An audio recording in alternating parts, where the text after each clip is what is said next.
Warahmatullahi wabarakatuh. Selamat pagi dan salam sejahtera untuk kita semua. Salam sehat. Betul. Senang sekali pada pagi hari ini perkenalkan saya Wira. Dan saya Putri. Betul, dapat hadir menyapa Bapak Ibu Sobat Gaharu dimanapun Anda berada, yang ada di rumah maupun yang ada di kantor. Selama kurang lebih 2 jam kami akan mendampingi dan menemani Bapak Ibu Saudara semuanya dalam acara Setnek Top episode 5 dengan tema Dari Sudut Istana Lebih Dekat dengan Koordinator Staf Khusus Presiden. Hari ini Selasa 22 Maret 2022.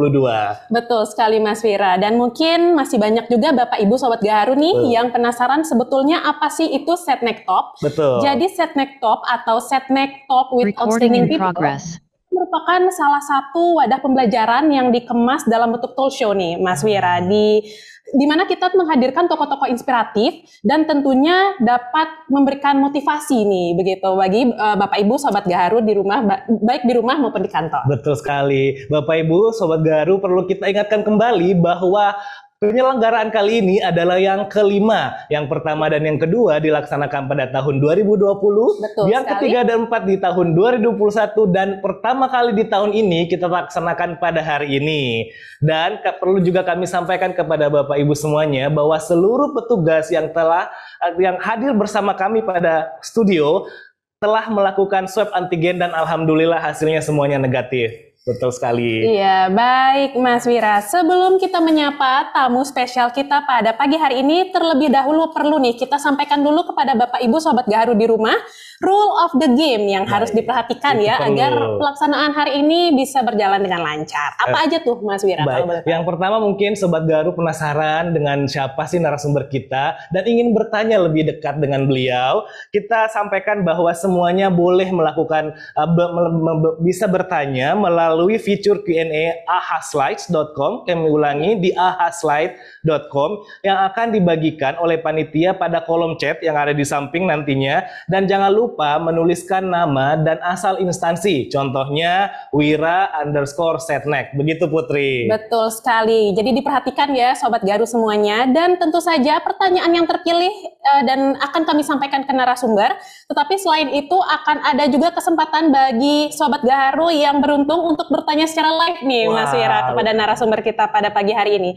Maka dari itu kami menyampaikan untuk Bapak Ibu pastikan jaringan internet, lalu mikrofon dan kamera berfungsi dengan baik seperti itu. Betul. Jadi siapa tahu nanti dihubungi oleh panitia ya.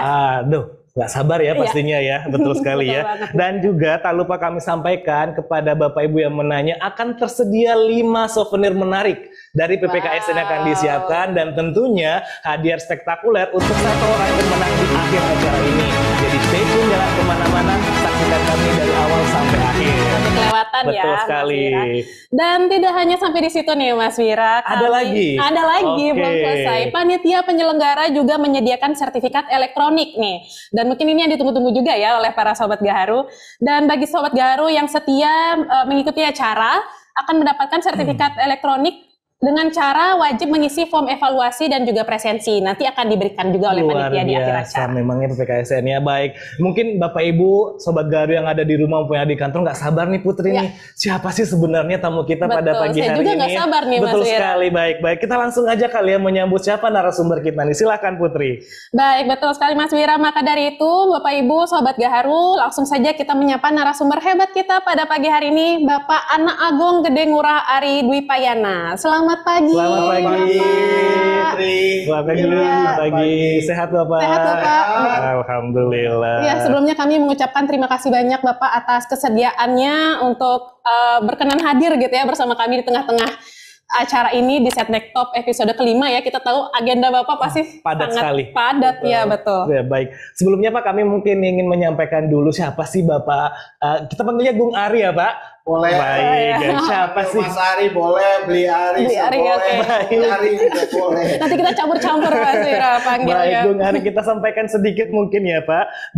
Bernama lengkap Anak Agung Gede Ngurah Ari Dwi Payana, atau yang dia seperti tadi kita dengarkan, beliau lebih ingin dikenal seperti Gung Ari, Mas Ari ataupun Bli Ari ya, boleh ya. Lahir di Bali di Ubud di Anyar Bali pada tanggal 24 Februari tahun 1972. Beliau merupakan alumni Universitas Gadjah Mada. Dari mulai sarjana, S2 dan akhirnya program dokter pun dilaksanakan di Universitas Gadjah Mada, luar biasa ya. Sebelumnya merupakan staf khusus Menteri Sekretaris Negara dan saat ini beliau merupakan koordinator staf khusus Presiden Republik Indonesia. Wow. Betul sekali. Sangat menginspirasi, belum mulai aja sudah inspiratif banget. Jadi semakin penasaran gitu ya. Baik, sebelum kita memulai bertanya-tanya kepada Pak Ari, dapat kami informasikan untuk Bapak Ibu Sobat Gaharu bahwa Setnektop hari ini juga dapat diikuti secara live ya di kanal YouTube-nya Pusdiklat. Betul sekali. Jadi buat Bapak Ibu yang mungkin belum join Zoom bisa merapat ke YouTube-nya. Iya, jangan lupa di-subscribe tentunya. Betul sekali. Baik, Bapak, izin ya Pak, kita mulai bincang-bincang pada pagi hari ini. Mungkin sebagai pertanyaan pembuka nih Pak, gitu kan. Kami sebetulnya ingin mengenal dulu nih, Pak Ari, masa kecilnya tuh seperti apa sih Pak? Sebenarnya siapa sih Pak Ari ini gitu? Dan mungkin kalau kita lihat dari namanya kan, nuansa Balinya kental sekali nih Pak. Nah, mungkin bisa diceritakan masa kecil dan selama masa-masa selama menempuh pendidikan begitu Pak di Bali. Silakan. Iya, terima kasih. Saya senang sekali hadir di sini ya di ajang Setnektop hari ini ya. Dan cuaca Bogor hari ini cerah ya. Kita lihat udara cerah sekali dan di belakang kita itu ada Istana Bogor. Iya. Dan tentu ini adalah berkah bagi kita semua dan saya berharap hari ini kita bisa bersama teman-teman semua Gaharu, sahabat Gaharu dimanapun berada. Saya ingin ceritakan masa kecil saya berada di sebuah desa yang bernama Ubud. Ini desa yang menurut saya juga bukan semata-mata desa yang kecil ya, karena ini desa yang kosmopolitan, terkenal di seluruh dunia. Kalau kita ingin melihat sejarah pariwisata Bali itu awalnya dari Ubud. Ubud adalah tempat yang sering didatangi oleh ekspatriat yang pertama. Kalau kita lihat dulu para pelukis terkenal waktu Spies, Udo Bonnet dan lain-lain itu tahu tentang Ubud itu dari Expo tahun 1930-an. Dan mereka kemudian datang ke Bali ingin tahu sebenarnya Bali itu seperti apa, dan mereka datangnya justru ke Ubud dan tinggal di Ubud. Dan saya beruntung sekali lahir di desa ini dan tentu saja saya hidup di dalam suasana yang memang between antara tradisi dan modernitas ya. Misalnya kita tahu bahwa Ubud itu akar tradisinya itu luar biasa. Karena kita punya, kalau Anda datang ke Ubud pasti akan setiap hari dengar gamelan. Ya, betul Pak. Pertunjukan musik gitu. Kemudian kita juga punya warisan heritage yang luar biasa di Ubud. Ada seni sastra. Dan itu hidup dalam masyarakat. Nah, pada saat yang bersamaan tradisi itu berinteraksi dengan modernitas. Karena apa? Karena ekspatriat yang berasal dari luar itu datang ke Ubud, mereka itu justru memberikan knowledge mereka, wawasan mereka dengan masyarakat Ubud, sehingga ada perpaduan antara tradisi dan modernitas. Di dalam konteks seperti itulah saya dibesarkan. Saya kecil banyak berinteraksi dengan antropolog yang justru lama sekali melakukan riset dan juga mereka menggeluti, menghayati kehidupan masyarakat di Ubud itu. Dan interaksi itu menarik karena bagi saya akan bisa bergaul dengan berbagai ekspatriat dengan berbagai perspektif yang mereka miliki tentang dunia begitu, ketemu dengan saya juga di sana. Dan saya sangat beruntung juga bisa bergaul dengan teman-teman antropolog, teman-teman periset dari luar yang kemudian meneliti tentang Bali, dan di situ kita berinteraksi. Nah, akhirnya banyak sekali membentuk saya sendiri gitu, karena bagaimana saya sisi mengapresiasi tradisi, tetapi juga pada saat yang bersamaan juga kita berinteraksi dengan cakrawala pengetahuan dunia luar yang dibawa oleh para turis, dibawa oleh para peneliti yang datang. Itu menurut saya satu pengalaman yang sangat menarik saya waktu kecil. Banyak sekali ekspatriat yang tinggal di Ubud waktu itu yang berlangganan Newsweek begitu ya, berlangganan majalah-majalah dan media-media luar, dan itu menjadi kesempatan saya juga untuk mengetahui apa yang terjadi di luar. Nah, jadi hidup di dalam sebuah desa dengan tradisi tapi kosmopolitan. Wow, luar biasa. Luar biasa. Luar biasa sekali. Pak Ari, kalau boleh kami sedikit, Bapak Ari lahir dan hidup di Ubud dengan budaya yang sangat kental Bali, kemudian memutuskan untuk pindah ke Jogja nih Pak. Iya. Kuliah di Jogja dengan budayanya yang sangat berbeda nih. Betul gitu. nih, ya kan Pak. Nah, kira-kira bagaimana Pak Ari memaknai perpindahan dari Bali ke Jogja, kemudian bagaimana Pak Ari bertahan selama di Jogja begitu Pak? Iya, saya menyelesaikan SD SMP di Ubud itu. Kemudian SMA saya pindah ke kota lain namanya Gianyar, itu tidak jauh dari Ubud. Tetapi saya ingin mendapatkan satu pengalaman baru juga, berinteraksi dengan spektrum pergaulan yang lebih luas gitu. Karena SMA waktu itu kalau nggak salah di Gianyar, di Kabupaten Gianyar baru ada 2. SMA 1 Gianyar dan kemudian SMA 2 itu ada di Ubud. Dan saya memilih SMA 1 karena di situ pasti akan ketemu dengan teman-teman dari beragam kecamatan di Gianyar. Nah, setelah itu saya memutuskan, wah ini kita harus juga berpikir tidak hanya Bali ya. Saya ingin dapat sesuatu yang lebih luas pergaulan saya dan juga cakrawala berpikir saya. Saya memutuskan janjian dengan satu teman yang saya berangkat dari desa yang sama, dia memilih ITB, kemudian saya memilih UGM. Gitu. Jadi itulah sebabnya kemudian kami berdua akhirnya memutuskan untuk kuliah keluar Bali karena dapat pengalaman baru begitu. Ternyata Jogja itu mempunyai kemiripan dengan Bali ya, karena Jogja itu adalah kota yang menurut saya terbuka sekali dengan berbagai ragam kebudayaan, tradisinya hidup. Masyarakat Jogja itu kental dengan budaya tradisi Jogjanya, tetapi di sisi lain terbuka dengan budaya lain gitu. Sehingga kita hidup dengan kultur yang beragam seperti Indonesia mini di Jogja ya. Kita tahu ada orang Papua di sana, orang Aceh, dan orang Timor, bahkan rektor Universitas Gadjah Mada itu pernah dari Aceh dan juga dari Timor. Tengku Yaakob dan Profesor Yohanes. Itu membuktikan bahwa Jogja itu adalah kota yang terbuka sekali dengan keragaman. Dan kulturnya tidak hilang. Jadi kalau kita di Jogja itu kita akan berinteraksi dengan kampung. Jadi kampus itu kan tidak jauh dari kampung di Jogja ya. Jadi kita juga kosnya itu di kampung, bukan di ada apartemen seperti yang di Jakarta, tapi di kampung.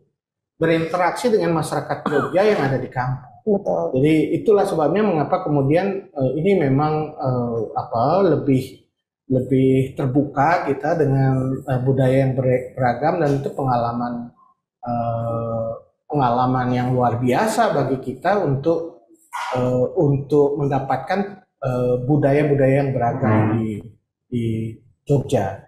Dan itu mirip dengan pengalaman saya di Bali. Interaksinya luar biasa. Saya ketemu dengan teman-teman beragam etnis di Jogja ya, pengalaman ketemu orang Batak pertama kali di Jogja, pengalaman ketemu orang Papua. Dan bagi saya itu adalah hal yang tidak kita bisa dapatkan hanya di meja kelas ya, di kelas. Kuliah di UGM juga kita dapatkan adalah satu pergaulan sosial, ada toleransi, ada upaya untuk merasakan bahwa kita itu punya saudara yang beragam itu, dan kita juga tidak berhenti merayakan keragaman di situ, karena kita justru bisa bekerja sama ya, membangun sesuatu yang bareng. Saya berinteraksi dengan berbagai etnis yang beragam, teman-teman saya di kuliah itu, dan berbagai agama juga, dan akhirnya dari keragaman itu kita bisa bersatu dalam menjalankan sebuah aktivitas tertentu. Jadi mahasiswa kan kita bisa membuat kerja bareng, proyek bareng gitu dengan teman-teman dari beragam etnis itu. Nah, itu yang ingin saya sampaikan ke teman-teman Gaharu, bahwa Indonesia ini luar biasa ya, kita punya beragam etnis, perbedaan agama, tetapi tidak menghalangi kita untuk bekerja sama, melakukan sesuatu secara bersama-sama. Dan itu kita dapatkan di Yogyakarta. Iya, betul sekali. Jadi tadi kita sudah mendengar nih cerita Bapak Ari dari masa kecilnya gitu ya Mas Wira, dari SD, SMP, terus melanjutkan sekolah ke Gianyar ya tadi ya, lalu kuliah di UGM. Nah, sekarang kita ingin memperdalam lagi nih Pak, pengalaman kerja Pak Ari gitu kan.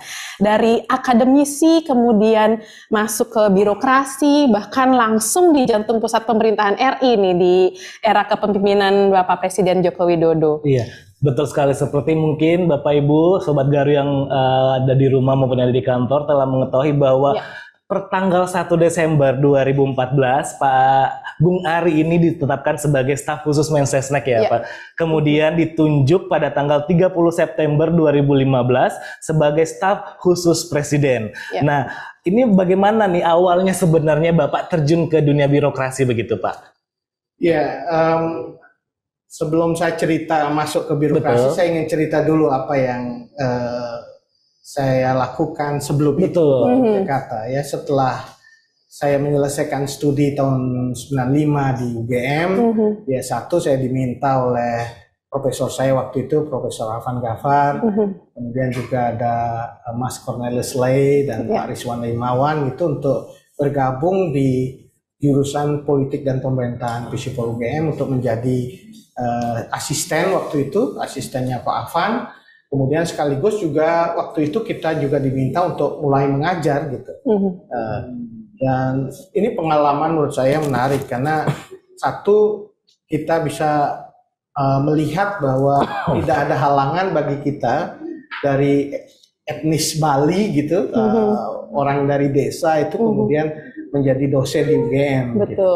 Dan saya waktu itu sangat bersyukur karena dapat kesempatan untuk berbagi ilmu pada teman-teman mahasiswa di Universitas Gadjah Mada.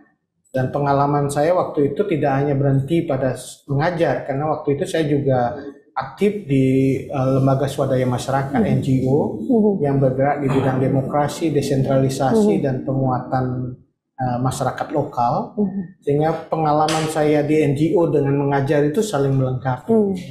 Jadi waktu mengajar itu kita bisa berbagi tentang pengetahuan, kemudian juga memperkuat kerangka kita untuk melihat sesuatu secara lebih tajam. Betul. Tetapi pengalaman praksis di NGO itu membuat kita juga tahu dengan realita, sehingga apa yang kita ketahui dalam teori itu tidak berhenti di teori, kita juga bisa lihat realitanya seperti apa.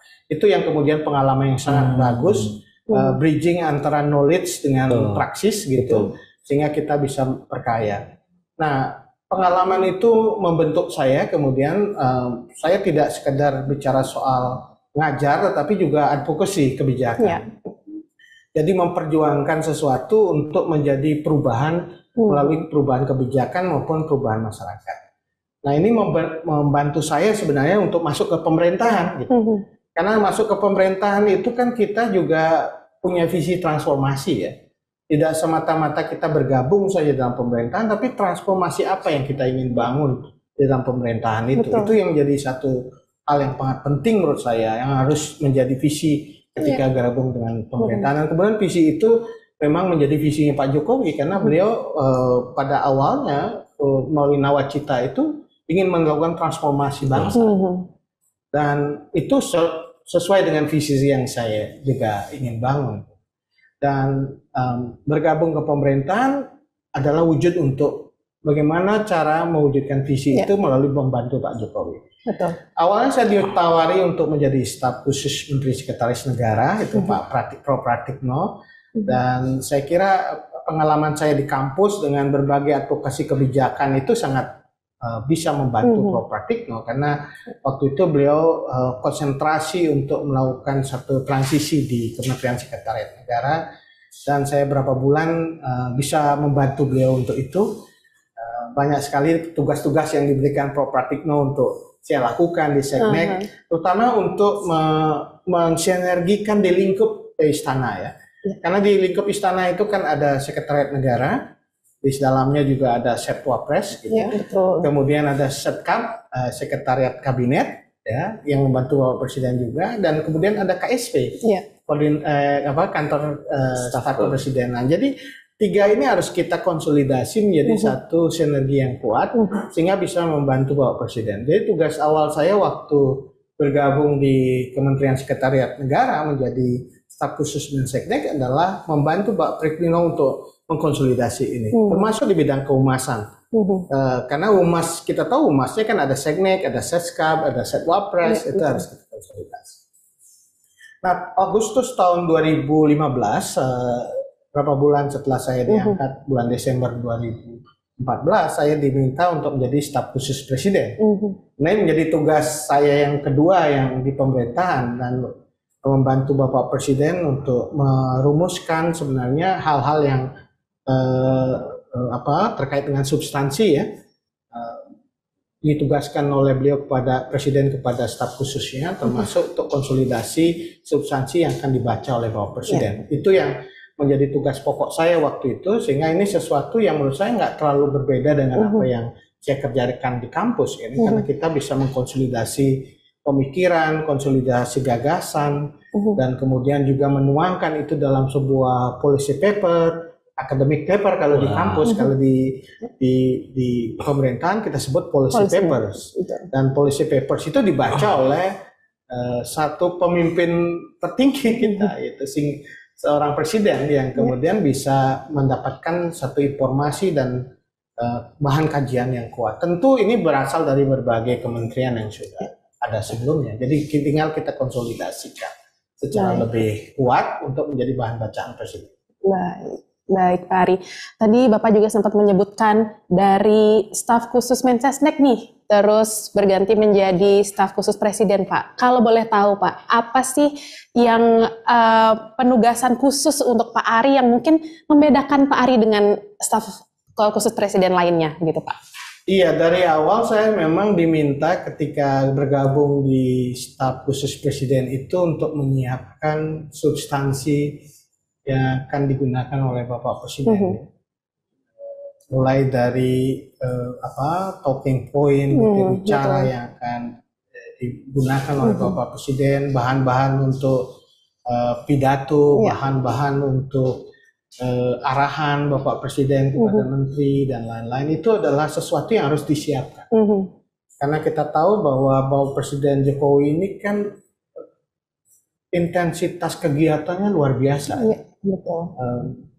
Secara harian gitu, Bapak Presiden menerima banyak tamu, kemudian juga beliau menghadiri acara-acara dan harus menyampaikan arahan amanah pada acara tersebut, dan juga beliau memimpin rapat, apakah itu rapat terbatas kabinet maupun rapat intern yang dihadiri oleh beberapa menteri. Dan tentu ketika beliau dengan intensitas yang padat itu, kita bisa membayangkan bahwa beliau membutuhkan dukungan, bahan-bahan yang perlu beliau sampaikan kepada audiens yang hadir saat itu. Nah, kita bisa mengikuti sejak 2014, jumlah rapat terbatas kabinet itu, ratas itu sangat banyak ya. Bisa seminggu itu bisa 3 atau 4 kali ratas. Dan di dalam ratas itu beliau menyampaikan pengantar yang menjadi concern beliau, dan kemudian dibahas dalam rapat kabinet, dan tentu beliau harus mengambil keputusan. Nah, ini menurut saya satu hal yang penting untuk kita ketahui, bahwa Presiden sangat decisif dalam mengambil keputusan. Jadi dari sekian banyak ratas itu banyak hal yang beliau sudah putuskan, tetapi dalam memutuskan isu strategis yang akan dibahas di ratas itu, tentu beliau harus mempunyai bahan yang berasal dari kementerian, dan juga beliau menjadi concern beliau apa. Itu yang kita sampaikan kepada beliau, untuk usulkan kepada beliau, dan beliau memutuskan apa yang akan disampaikan. Nah, itu luar biasa. Sampai 7 tahun saya mendampingi beliau, jumlah ratasnya kita bisa hitung mungkin sudah ratusan atau ribuan, bahkan gitu, ribuan ya ratas Pak. yang harus kita siapkan. Kemudian acara beliau tidak hanya acara di istana, tetapi juga beliau banyak acara di luar, di daerah ya, di daerah. Dan itu tentu harus kita siapkan juga bahan-bahan yang terkait dengan kunjungan kerja itu. Beliau juga menerima tamu dari berbagai segmen masyarakat. Bisa menteri, bisa kepala lembaga dari luar, juga bisa dari masyarakat umum. Baru beberapa bulan yang lalu beliau menerima petani jeruk ya dari Karo begitu. Bahkan beliau menerima seniman, beliau menerima berbagai segmen, supir truk pun beliau sempat terima dan diajak dialog. Ini tentu harus kita sebagai pembantu beliau untuk menyiapkan bahan-bahan yang diperlukan oleh Bapak Presiden. Baik, Pak Ari tadi sudah menjelaskan banyak banget nih dalam zaman kuliahnya, kemudian akhirnya tanggung jawabnya berubah dari seorang pengajar, researcher, kemudian pindah ke dalam birokrasi. Ada perbedaan mendasar nggak Pak? Apakah dalam lingkungan kerjanya, budayanya, antara kerja di dunia pengajar, researcher, akademisi, gitu ya? Akhirnya masuk ke birokrasi begitu Pak? Kalau saya melihat basicnya itu sama ya. Kita harus punya kemampuan untuk melakukan analisis dan mempresentasikan analisis itu ke dalam sebuah tulisan.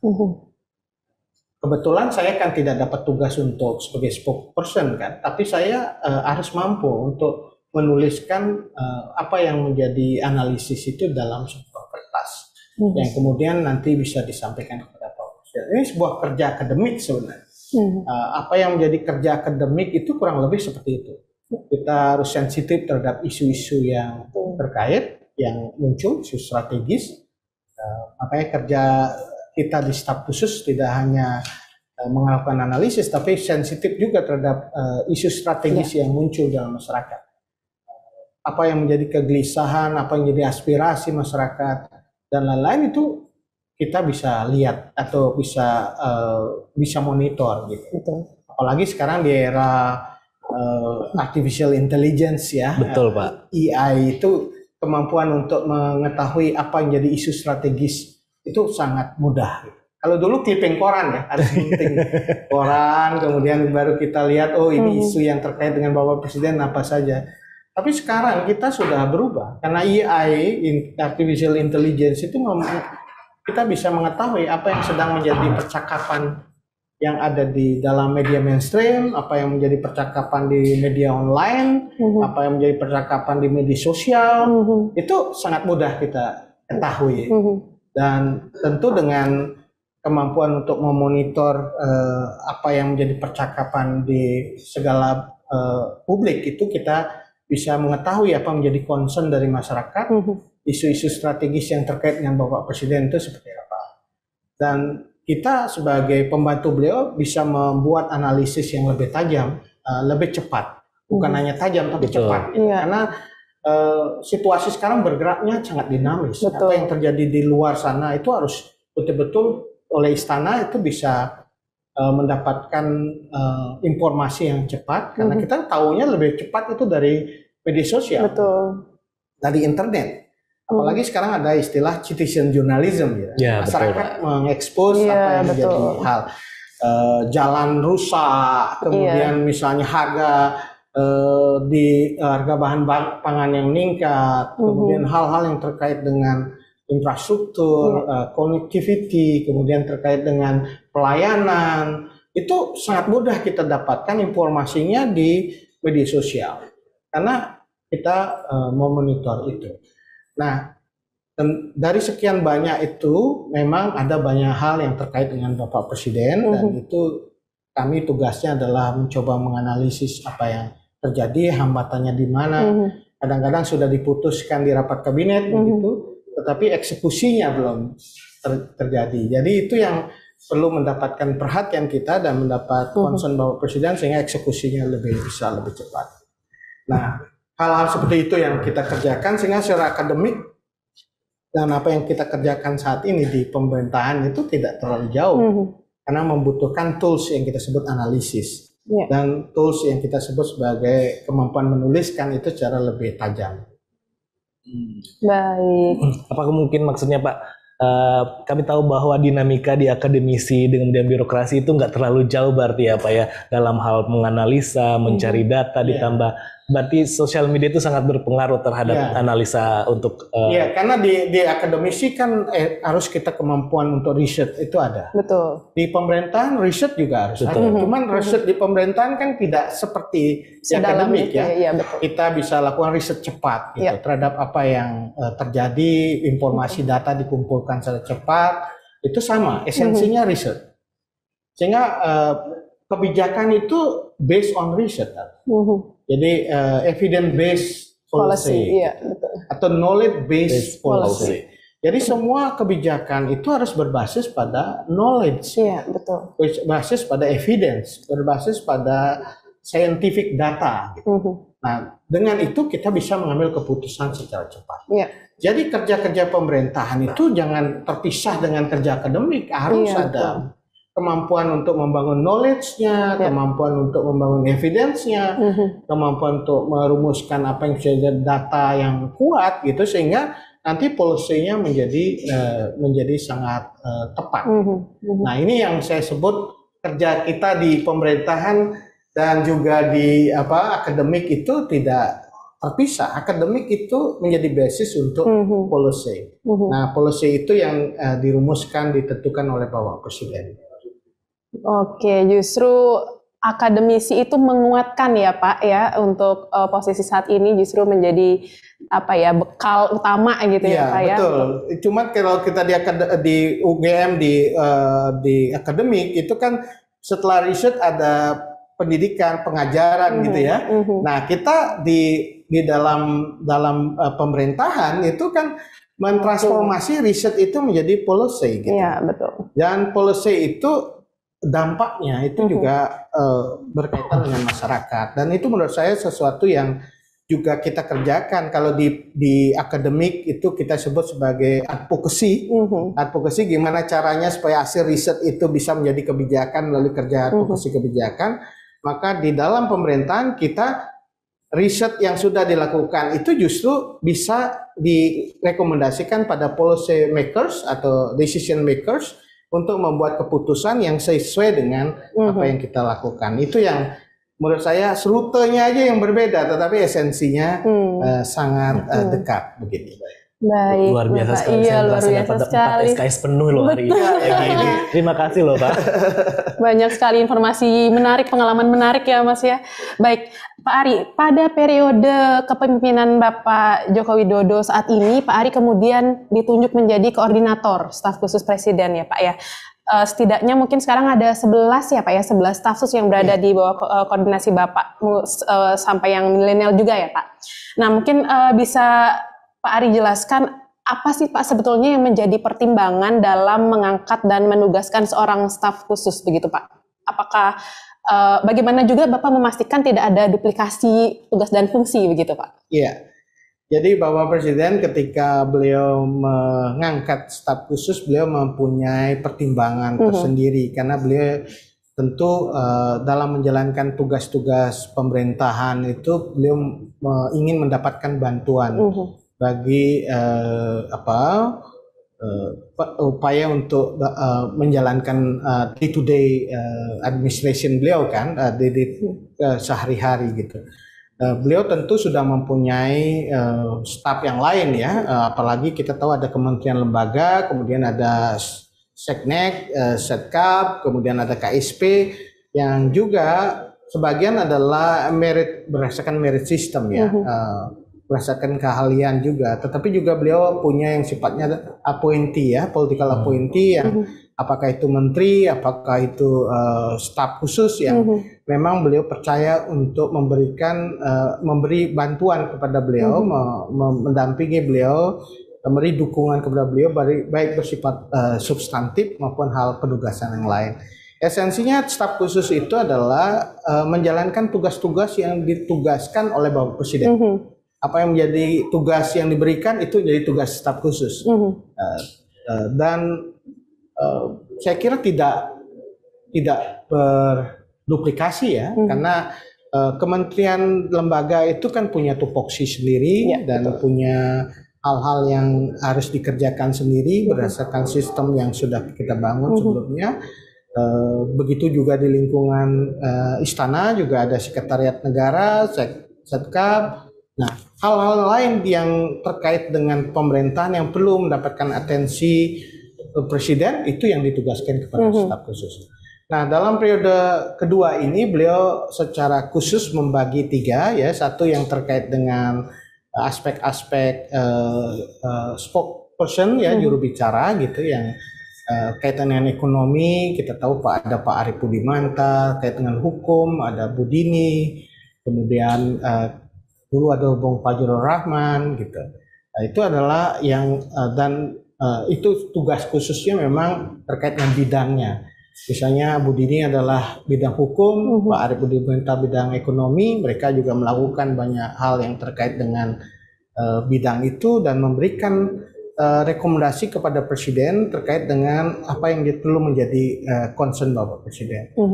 Selain itu ada yang kita kaitannya dengan interaksi ke bawah ya. Jadi tidak hanya di lingkup istana, tetapi interaksi ke bawah. Ada Pak Soekardi Rinakit yang interaksinya dengan budayawan gitu. Kemudian ada juga Mbak Angki yang Mbak Ayu. Kemudian ada Billy yang memang khusus millennials. Gitu. Karena bagaimanapun sekarang ini kita tahu komposisi penduduk Indonesia akan semakin lama makin didominasi oleh kalangan millennials. Dan di satu sisi millennials itu punya gaya, punya aspirasi yang perlu diperhatikan oleh Bapak Presiden.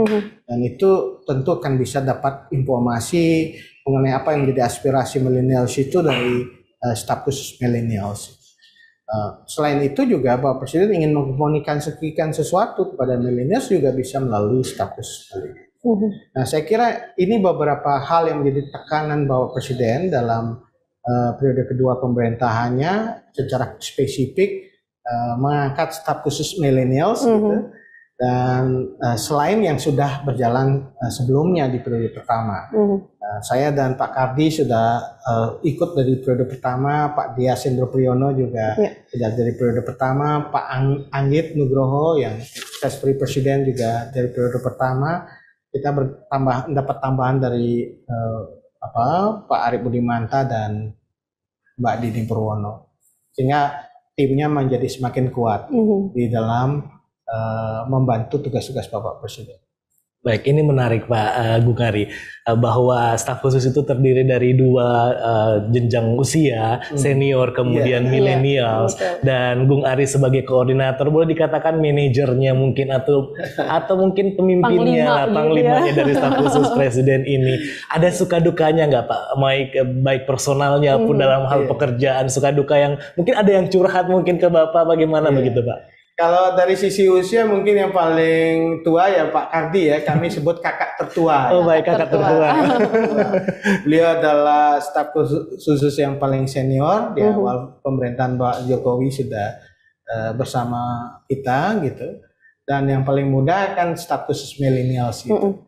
Jadi menurut saya usia itu nggak penghalang karena Pak Kardi walaupun senior itu masih gayanya milenial. Dan kita punya forum rutin ya untuk mendiskusikan banyak hal gitu di staf khusus Presiden gitu. Kita diskusi setiap hari Rabu. Jadi secara rutin antara staf khusus Presiden dan juga kantor staf khusus kepresidenan itu melakukan diskusi dan konsolidasi itu setiap hari Rabu, setiap minggu. Jadi banyak hal dibicarakan dari apa yang menjadi concern di kedeputian di KSP gitu, dan apa yang menjadi concern dari teman-teman staf khusus itu kita diskusikan. Dan tentu banyak rekomendasi yang kita bisa hasilkan dari pertemuan itu. Dan kita diskusikan kita follow up dalam minggu itu dan ketemu lagi di minggu depan gitu. Apakah sudah ada progres dari apa yang sudah diskusikan. Dan ini menurut saya satu cara untuk mengkonsolidasi banyak pikiran, konsolidasi juga berbagai perspektif yang dimiliki tidak hanya oleh staf khusus tetapi juga oleh kantor staf kepresidenan. Baik, Pak Ari, mungkin Sobat Gaharu baik di rumah maupun di kantor ini juga penasaran nih Pak, sebetulnya apa sih Pak kemampuan yang harus kita miliki untuk menjadi seorang staf presiden begitu Pak? Mbak Putri mau jadi ya? Penasaran nih Mas ya, gimana sih kita suksesnya gitu Pak untuk menjadi seorang staf presiden? Silakan Pak. Iya, tentu Bapak Presiden yang mempunyai pertimbangan mengapa kami semua itu beliau angkat menjadi staf khusus beliau ya. Pertimbangan beliau yang tentu lebih mengetahui. Tapi menurut saya staf khusus yang ada saat ini itu sudah punya basic yang cukup kuat. Pak Arief Budimanta, staf khusus ekonomi, punya pengalaman dan juga knowledge yang luar biasa di bidang ekonomi. Bu Dini Purwono juga seperti itu. Staf khusus millennials itu juga punya akar dan komunitas dan punya prestasi yang cukup kuat gitu, di bidangnya masing-masing. Mereka punya background pendidikan yang kuat, kemudian juga punya jejak pengalaman yang panjang gitu di dalam komunitas mereka, dan juga ada prestasi yang sudah dibangun gitu. Jadi menurut saya itu salah satu basicnya ya, fondasi yang dimiliki oleh staf khusus itu, baik itu knowledge, pengalaman, kemudian mungkin juga jaringan yang mereka miliki. Dengan bekal knowledge, pengalaman dan network itu, saya kira itu akan mempermudah kerja-kerja yang dimiliki menjadi staf khusus presiden.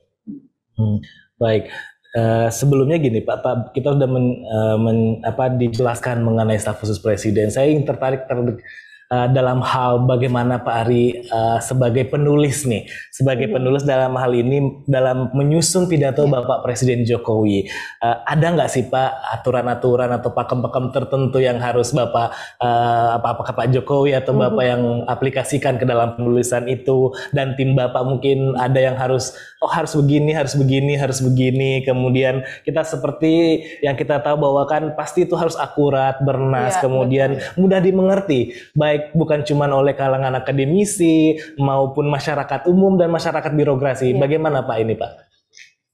Iya, yang jelas penulis pidato Bapak Presiden itu harus mengikuti gaya beliau. Jadi kita harus merendahkan dulu istilahnya kami ya, kami tidak menonjolkan gaya yang kita miliki sendiri. Betul. Karena penulis pidato itu adalah penulis pidato yang akan disampaikan oleh Bapak Presiden. Jadi Presiden seperti apa gaya Bapak Presiden itu yang harus diikuti. Nah, itu satu. Jadi Presiden Jokowi ini punya kekasan di dalam menyampaikan pesan-pesan beliau ke publik. Beliau menyampaikan pesan itu adalah to the point, ya, straightforward, satu poin-poin penting. Pesannya tidak pernah panjang atau tidak pernah lebar atau terlalu lama, begitu. Pesannya jelas, 2-3 pesan utama yang beliau ingin sampaikan kepada publik, langsung pada inti, tidak perlu lagi basa-basi begitu. Itu adalah gaya beliau yang menurut saya lugas ya, dan tegas, direktif gitu. Kemudian juga yang paling penting bahasa yang dipakai, karena beliau ingin pidato yang disampaikan oleh Presiden Jokowi itu bisa dipahami oleh semua segmen masyarakat Indonesia. Jadi tidak tidak perlu satu bahasa yang susah gitu dimengerti. Langsung ketika orang mendengarkan apa yang disampaikan Bapak Presiden, orang paham apa yang beliau sampaikan.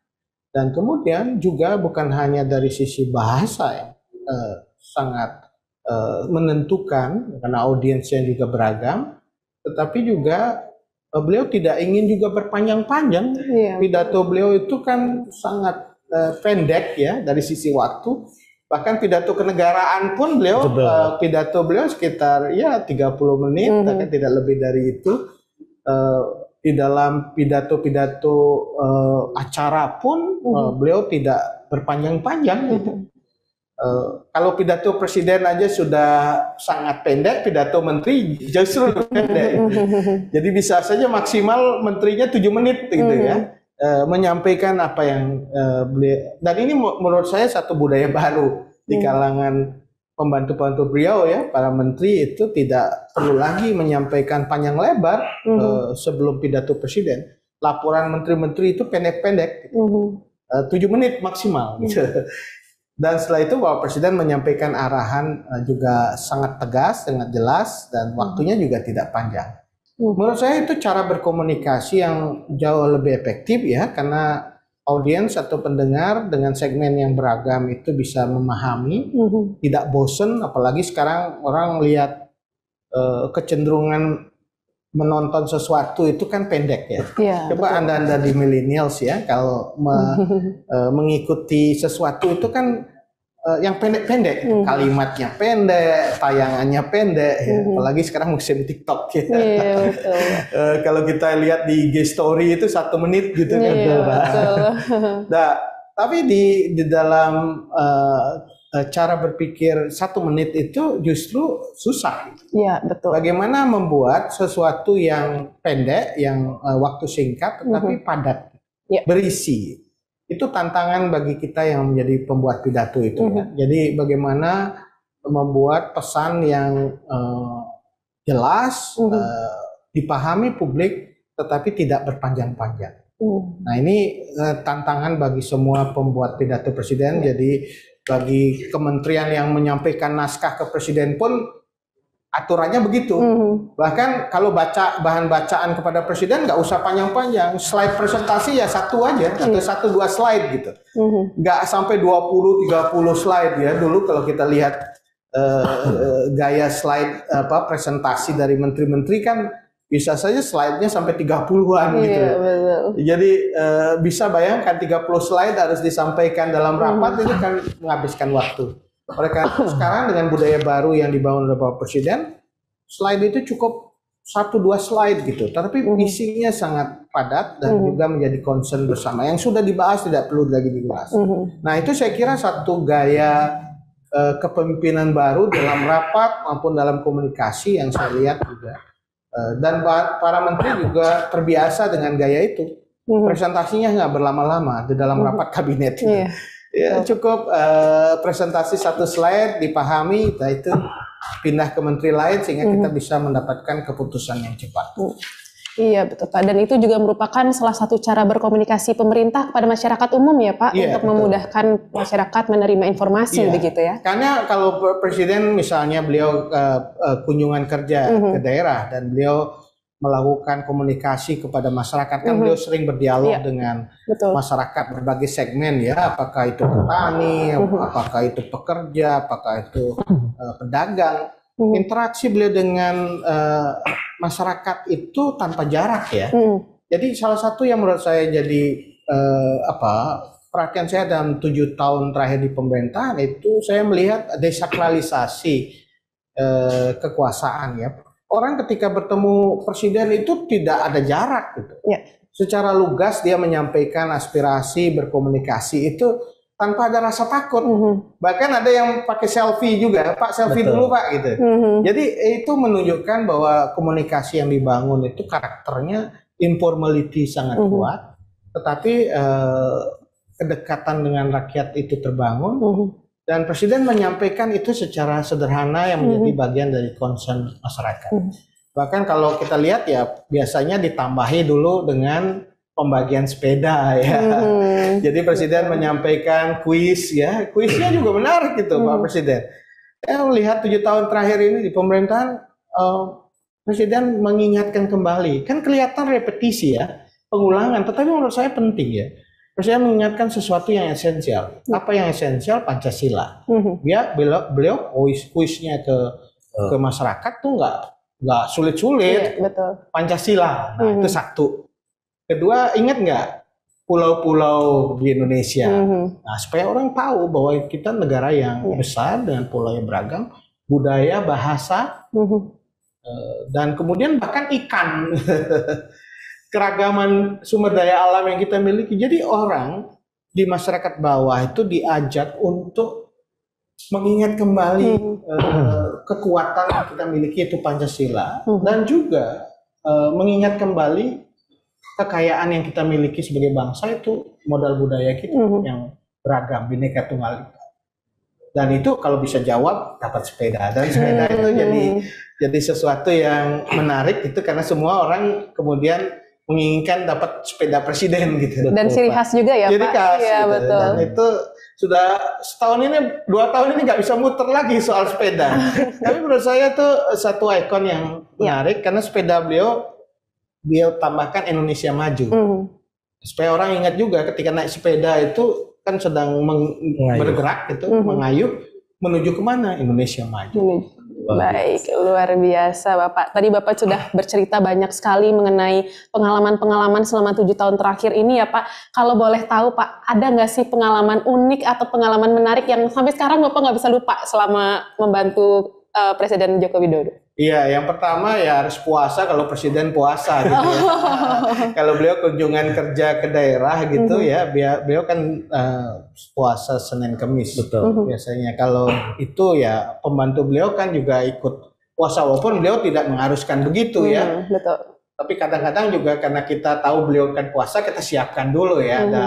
Ada masukan pisang gitu. Nanti kalau presiden tidak makan siang kita sudah siap. Jadi banyak hal yang menurut saya menarik dari saya mengikuti beliau, terutama pada periode pertama itu ketika keliling seluruh Indonesia itu adalah satu tadi mengikuti ritme Bapak Presiden untuk puasa gitu Senin Kamis.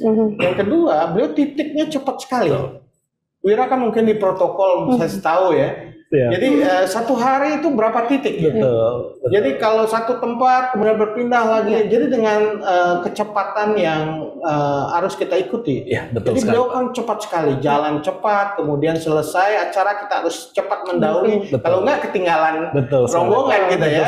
Jadi kecepatan itu menjadi satu ciri beliau yang luar biasa. Menurut saya juga dari sisi intensitas tempat di mana beliau hadir itu juga bisa kemana-mana gitu ya. Dan Presiden Jokowi ini presiden yang hampir semua tempat di Indonesia yang mungkin ya, kalau kita lihat dari 7 tahun terakhir ini, semua tempat itu beliau kunjungi, bahkan yang belum sempat dikunjungi oleh presiden-presiden sebelumnya. Betul sekali. Dari Sabang sampai Merauke beliau sudah berapa kali, Sabang juga di awal. Kemudian dari Miangas, Pulau Miangas itu di ujung utara, di kawasan perbatasan itu beliau juga kunjungi sampai Pulau Rote. Nah itu bayangkan, jadi Sabang, Merauke, Miangas, Rote itu sudah dikunjungi Bapak Presiden, dan beliau mengunjungi tempat-tempat yang ya sampai tinggi gitu. Coba beliau kunjungi adalah Papua, Pegunungan Tengah itu beliau sudah pernah ke sana. Dan kita tahu banyak tempat yang sekarang ini yang memang sudah pernah dikunjungi presiden gitu, dan itu menjadi sebuah hal yang disyukuri masyarakat karena tempatnya mungkin sejak Indonesia merdeka nggak pernah dikunjungi presiden gitu. Nah baru di era Pak Presiden Jokowi tempat itu kemudian dikunjungi oleh Presiden Republik Indonesia. Itu saya sebagai ya bayangkan masyarakat di bawah itu bagaimana bangganya tempat mereka yang ada di pelosok itu bisa dikunjungi oleh Bapak Presiden. Betul sekali. Benar sih, luar biasa pengalamannya Pak. Begitupun kami sebenarnya mengalami sendiri langsung Pak. Wira apalagi protokol ya. Ketika bertugas kami dan itu cepat sekali ya. Kalau kita lihat gerak beliau ya, kunjungan kerja itu kan berapa hari sebelumnya baru kita jelas kapan beliau akan berkunjung ke sebuah kantor. Itu menurut saya satu hal yang menjadi tantangan teman-teman di Seknek sekarang ini, kecepatan mengikuti kecepatan ritmenya Bapak Presiden. Dengan informality-nya beliau ya, bagaimana mendesain sebuah kegiatan yang tidak terlihat seremonial, formal begitu, kemudian interaksi dengan masyarakat dekat. Gitu. Iya, betul. Tempat duduk pun sekarang berubah gitu. Kalau dulu kan sangat jaraknya. Tapi kalau sejak Pak Presiden Jokowi, jarak itu harus kita atur supaya interaksinya lebih dekat. Betul sekali Pak. Jadi memang Bapak mendampingi beliau selama 7 tahun ini. Kemudian jadi menarik nih Pak. Karena Bapak sebagai awalnya sebagai akademisi, kemudian researcher, sekarang masuk ke birokrasi, penulis juga. Dalam hal keluarga nih Pak, kira-kira nih ada komplain nggak Pak dengan begitu padatnya dengan Waktu dinamika ya? gitu? Iya, saya sudah nyampaikan ke keluarga dari awal bahwa memang tuntutan dan apa hal yang harus kita siapkan dari bergabung di pemerintahan itu seperti apa. Betul. Kalau misalnya waktu jadi dosen lebih rileks lah bisa bersama keluarga, apalagi di Yogyakarta. Tapi sekarang kalau kita di Jakarta tentu tidak seperti waktu jadi dosen. Ya. Betul. Dan ini menurut saya keluarga saya, anak saya, istri saya itu sangat bisa memahami itu, karena intensitas tugas yang diberikan oleh Bapak Presiden dan juga hal-hal lain tentu harus memang siap gitu ya di Jakarta. Tetapi saya sekarang justru lebih rileks dengan pandemi ini. Oh begitu Pak? Iya, karena semua bisa dilakukan lewat online kan. Betul. Rapat pun virtual, daring betul. gitu kan. Pertemuan-pertemuan banyak yang daring. Sehingga rileks ya. Karena daring itu kan bisa kita tidak harus hadir secara fisik gitu ya, menemani. Tapi kita bisa mengikuti secara daring, dan itu menurut saya jauh lebih rileks, walaupun intensitasnya juga tidak kalah. Ya daringnya banyak gitu, tapi tidak perlu hadir bersama Presiden. Betul. Ini menarik nih. Kira-kira kalau Pak Ari lagi rapat online begitu, sama dengan kita nggak yang atasannya rapi, bawahnya celana pendek gitu ya Pak? Santai bawahnya ternyata. Iya, saya sering begitu. Kalau ratas ya pakai baju batik atau jas di atas, di bawahnya celana pendek gitu ya. Itu ternyata berkah dari pandemi ya. Kita bisa lebih relax gitu, tetapi tetap terlihat formal. Betul sekali. Baik, dari tadi kita sudah mendengar banyak sekali sharing ya dari Pak Ari, pengalaman-pengalaman beliau tentunya sangat menginspirasi bagi kita semua ya Pak, dan nampaknya sudah ada nih Pak beberapa pertanyaan yang masuk dari kolom ahasflek.com nih, dari para sobat Gaharu yang masih ingin mengulik cerita nih dari Pak Gong Ari Dwi Payana. Izin Pak Ari kami bacakan ya Pak pertanyaan pertama. Selamat dari Adisti Veronica. Baik, selamat pagi Pak Ari. Mohon izin bertanya, bagaimana tips-tips Pak Ari menyeimbangkan peran sebagai intelektual namun juga berada di lingkungan pemerintahan? Begitu Pak Ari. Terima kasih, salam sehat katanya begitu. Silakan Pak Ari mungkin langsung dijawab saja. Disti, terima kasih. Ya, kerja-kerja pemerintahan itu nggak harus dipisahkan atau dibinerkan dengan kerja-kerja akademik ya, intelektual. Karena menurut saya kerja pemerintahan juga harus ada kerja intelektualnya gitu. Jadi semua hal yang saya sebutkan tadi, policy itu based on knowledge, based on evidence gitu. Dan itu kerja intelektual, knowledge itu. Dan menurut saya semakin banyak, semakin kuat policy itu mengakomodasi dan merespon dari knowledge yang dibangun, saya kira policy yang akan ada itu akan semakin baik gitu. Dan kerja-kerja pemerintahan itu menurut saya menjadi kerja-kerja yang lebih efektif gitu. Nah, walaupun demikian ya tentu apa yang kita rumuskan berbasis knowledge intelektual itu dalam realita eksekusinya belum tentu jalan gitu. Dan itu perlu evaluasi, dan evaluasi itu juga harus diikuti oleh feedback ke dalam policy makers. Dan saya kira ini yang sedang dijalankan dalam pemerintahan. Semua hal harus berbasis pada koridor saintifik, berbasis pada evidence, berbasis pada knowledge, dan itu akan jauh lebih baik. Kalau dieksekusinya tidak berjalan, maka feedback itu harus bisa menyempurnakan masalahnya di mana. Jadi itu yang dari dari Disti tadi ya. Baik. Terima kasih Pak Ari, terima kasih Disti. Sebelumnya Pak Ari kita sampaikan dulu ini ada 479 orang yang sudah bergabung bersama kita pada pagi hari ini. Mungkin bisa disapa saja Pak dari sana. Selamat pagi, semoga sehat semua ya. Iya betul. Baik, kita lanjut ke pertanyaan kedua ya, Gung Ari ya. Dari saudara Sulaiman, bagaimana cara menampung aspirasi masyarakat yang disampaikan langsung ke istana, baik secara langsung maupun tidak langsung, dan sangat mendesak di masyarakat, Pak? Iya, memang dalam kemajuan teknologi sekarang ini, informasi dan aspirasi itu kan bisa direct ya. Betul, Pak. Sekarang apalagi Presiden punya medsos ya. Apakah itu IG, Twitter, ataupun YouTube, semua itu bisa disampaikan di sana ya. Memang ini akan muncul luberan aspirasi.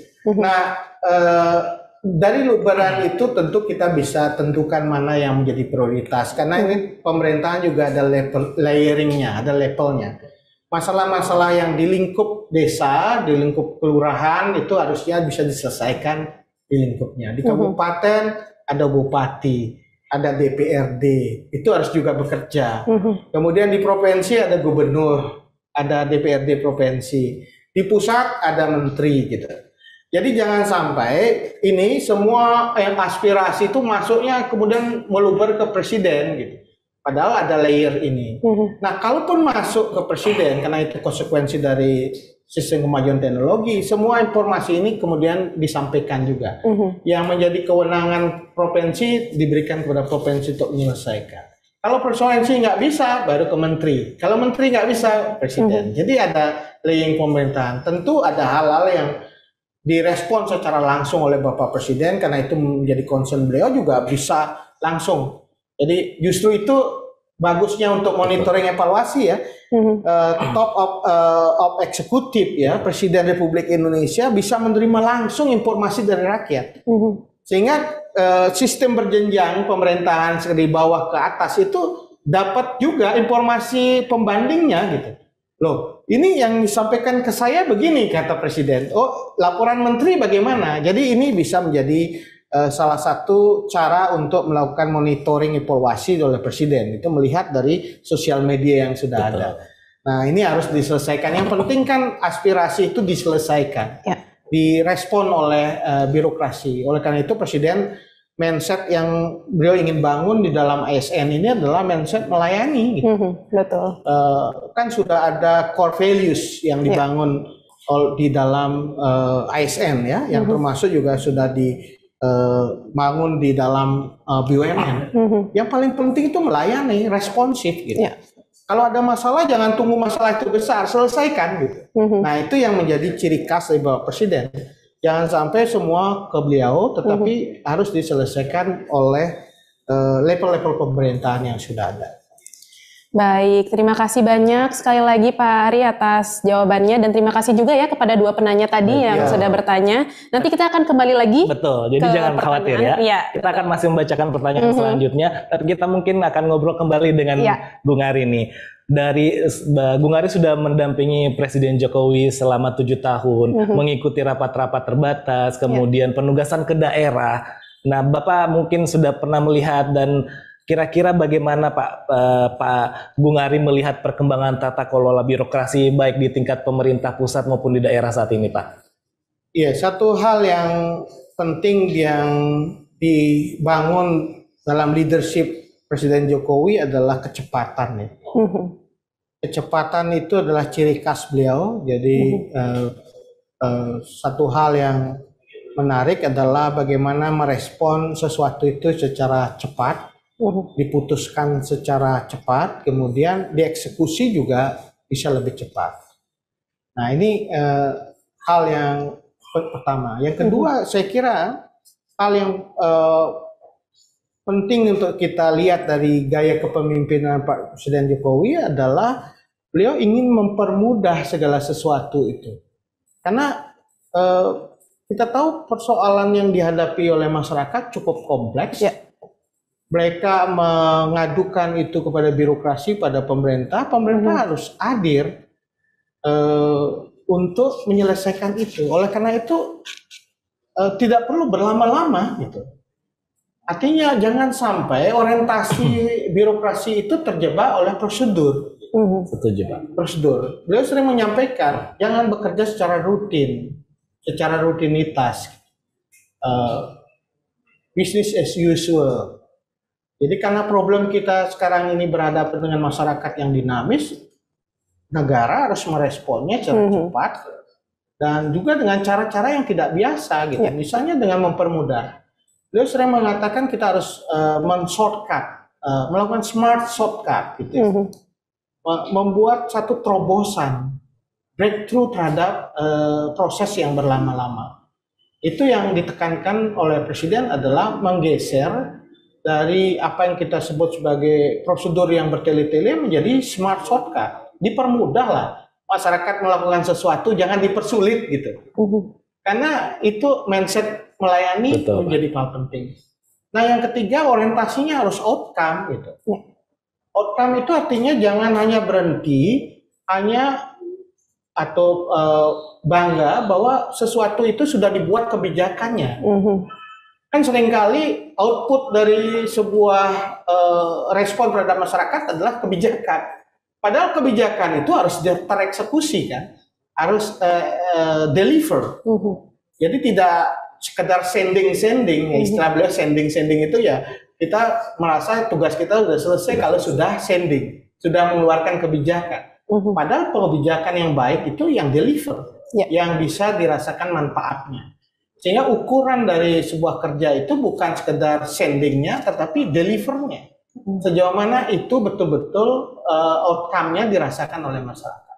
Nah ini saya kira satu mindset yang harus ditransformasi ke depan, dan itu sudah dimulai oleh gaya kepemimpinan Presiden. Satu lagi yang saya lupa dan bahkan ini menurut saya yang pertama, Presiden membagikan visi beliau sebagai visi yang harus dijalankan. Tidak ada visi misi menteri. Visi misi yang ada adalah visi misi presiden dan wakil presiden, dan kemudian itu harus dipahami oleh seluruh kementerian lembaga. Dan baru pertama kali mungkin saya 7 tahun terakhir ini saya melihat bahwa presiden langsung memberikan direksi share vision ini kepada eselon 1 dan eselon 2 kementerian lembaga supaya betul-betul dipahami apa menjadi visi dari presiden, jadi apa yang ingin dibangun oleh presiden. Nah, jadi menurut saya ini yang harus kita perkuat ke depan, visi share vision itu, kemudian pekerjaan harus cepat, itu ketiga kita bicara smart shortcut dan delivers bisa berdampak pada masyarakat. Baik, terima kasih Pak Ari. Selanjutnya kita kembali lagi nih, sepertinya Mas Wira, ke kolom aslides.com karena ada pertanyaan lagi dari Sobat Gaharu. Saya bacakan ya Pak, yang pertama ini, selamat pagi Pak, salam kagama. Izin bertanya. Salam kagama. Ya, izin bertanya Pak, apa langkah-langkah yang Bapak lakukan sehingga dalam upaya mengkonsolidasikan institusi yang Bapak sebutkan dapat berjalan dengan baik? Terima kasih. Dari terima kasih, Bapak Syahril ya. Bung Syahril. Maksudnya mungkin mengkonsolidasikan ya. Jadi tugas dari staf khusus presiden itu adalah membantu Bapak Presiden terkait dengan institusi-institusi pemerintahan. Saya kira sudah ada sistem yang sudah kita bangun. Untuk para menteri tentu ada Menko yang akan mengkonsolidasi kementerian lembaga. Kemudian bahan-bahan yang disampaikan oleh Menko dilaporkan Presiden melalui oleh Kementerian Sekretariat Negara atau Setkap, dan tugas dari staf khusus hanya membantu Bapak Presiden untuk menyampaikan hal-hal yang menjadi penugasan Pak Presiden. Jadi staf khusus itu tidak direct langsung untuk mengkonsolidasikan institusi. Gitu. Jadi institusi itu punya sistem yang sudah berjalan dan kita sudah mempunyai sistem yang bagus untuk itu, dan kami mensupport Bapak Presiden saja. Gitu. Dan kalaupun ada problem dalam konsolidasi itu pasti Bapak Presiden selalu memutuskan di dalam rapas. Gitu. Jadi problem kita memang di dalam pemerintahan bukan saja pada saat ini, tetapi sejak lama gitu ada fragmentasi. Ego sektoral itu sangat kuat. Bukan hanya ego sektoral, ego daerahnya juga kuat. Nah, ego daerah, ego sektoral itu dikonsolidasi Melalui apa? Melalui satu manajemen kepemimpinan yang kuat. Menurut saya salah satu yang disumbangkan oleh Bapak Presiden adalah mengkonsolidasi itu. Bagaimana mengkonsolidasi daerah, mengkonsolidasi sektor, sehingga bisa menjadi satu visi. Dan itu dijalankan oleh Bapak Presiden dalam 7 tahun pemerintahan. Oke, baik Pak. Kita lanjut aja mungkin Pak, pertanyaan kedua dari Bapak Ibu Saudari Rizky Bintang. Apakah Bapak pernah mengalami hambatan dalam mengkoordinasikan tugas kepada staf khusus milenial? Dan apakah ada nasihat bagi anak-anak muda yang ingin memberikan dampak dan perubahan yang lebih baik untuk Indonesia, Pak? Saya ingin mulai dengan yang terakhir ya. Jadi anak-anak muda sekarang punya talenta yang luar biasa ya. Kaum millennials yang saya kira tidak bisa diabaikan atau kita bisa melihat prestasinya luar biasa di bidangnya masing-masing. Talenta-talenta itu sekarang ini harus memang diberikan ruang yang lebih besar untuk melakukan banyak hal yang menjadi inovasi mereka. Ruang itu yang harus kita sediakan oleh pemerintah, baik pusat maupun daerah. Ajak anak-anak muda sekarang ini untuk terlibat, karena kita tahu anak-anak muda sekarang itu concernnya tidak hanya untuk diri mereka, tapi juga untuk sosial juga. Banyak anak-anak muda sekarang ini menjadi aktivis untuk penanganan sampah, lingkungan, anak-anak muda yang berbuat untuk masyarakat sekitarnya, peningkatan ekonomi masyarakat miskin. Menurut saya sekarang adalah era untuk mengajak anak-anak muda terlibat dalam berbagai segmen kegiatan. Dengan mengajak anak-anak muda terlibat, saya kira dengan fasilitasi juga kegiatan mereka, itu kita akan bisa melihat kolaborasi yang akan luar biasa. Dan semangat itu yang akan dibangun oleh Bapak Presiden, yang sudah dibangun oleh Bapak Presiden. Maka beliau sangat concern pada pelibatan millennials gitu ke dalam berbagai kegiatan dan memberikan masukan, tidak hanya masukan, mengajak terlibat. Baik di sektor kreatif, dunia anak muda itu sangat banyak di sektor kreatif. Beliau memberikan apresiasi. Caranya mudah Presiden itu memberi apresiasi pada semangat anak muda itu, memakai produknya. Coba kita lihat sepatu Bapak Presiden, pakaian Bapak Presiden, jaket Bapak Presiden, itu semua mengapresiasi apa yang dilakukan oleh anak-anak muda kita.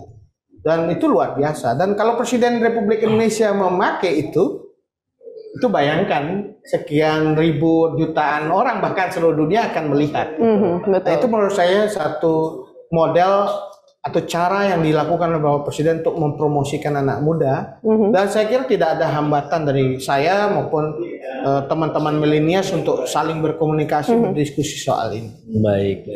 Baik, ya. Gung, hari ini kita berhubungan dengan milenials. Ini adalah salah satu milenials yang ingin bertanya langsung kepada Gung hari ini. Kami sudah terinformasi ya bahwa ada Sobat Gaharu yang akan bertanya secara live nih kepada Pak Gung Ari. Beruntung banget loh. Baik, ada dari Saudari Nur Afni. Selamat pagi Mbak Nur Afni. Selamat pagi. Ini nyatanya nggak utuh ya. Atasnya aja. Ini kameranya mungkin bisa ke bawah sedikit biar terlihat. Nah, iya. Sehat ya? Sehat, alhamdulillah. Selamat pagi Pak Ari, Mbak Putri, Mbak Sira. Terima kasih. Saya sangat bersyukur Pak bisa berbicara dan bertanya langsung kepada Pak Ari yang sangat sibuk banget, yang walaupun kita mungkin berada dalam satu kantor tapi tidak pernah bertatap muka ya Pak. Saya izin bertanya Pak untuk meningkatkan waktu. Bapak yang berasal dari Ubud. Ubud adalah daerah wisata serta mempunyai kerajinan seni yang tinggi di sana ya Pak. Ada lukisan, lukir maupun perak di sana tuh hampir semua ada lengkap, paket lengkap dikasih sama Tuhan ya Pak untuk Ubud. Kamu udah pernah ke Ubud ya Nur ya? Sangat sering banget Pak, karena sering banget mencari kerajinan di sana. Terus karena Bapak sebagai staf khusus Presiden, tapi kan mungkin beda tugas, beda dengan apa yang ada dimiliki, kekayaan yang dimiliki oleh Ubud. Saya ingin bertanya Pak, selain kesibukan Bapak sebagai staf khusus Presiden, apa peran Bapak untuk kemajuan kerajinan maupun wisata di Ubud, apalagi sejak pandemi ini ya Pak, sangat berasa banget. Saya yang pernah ke Bali baru beberapa bulan ini tuh kayaknya tuh sedih. Tapi di tahun ini alhamdulillah udah mulai bangkit ya Pak. Apa peran Bapak agar kerajinan para pengrajin itu tetap berkarya, agar tetap menghasilkan sebuah karya membanggakan Indonesia, apalagi Bali khususnya, semua itu sangat-sangat luar biasa ya Pak. Terima kasih Pak. Terima kasih ya Nur.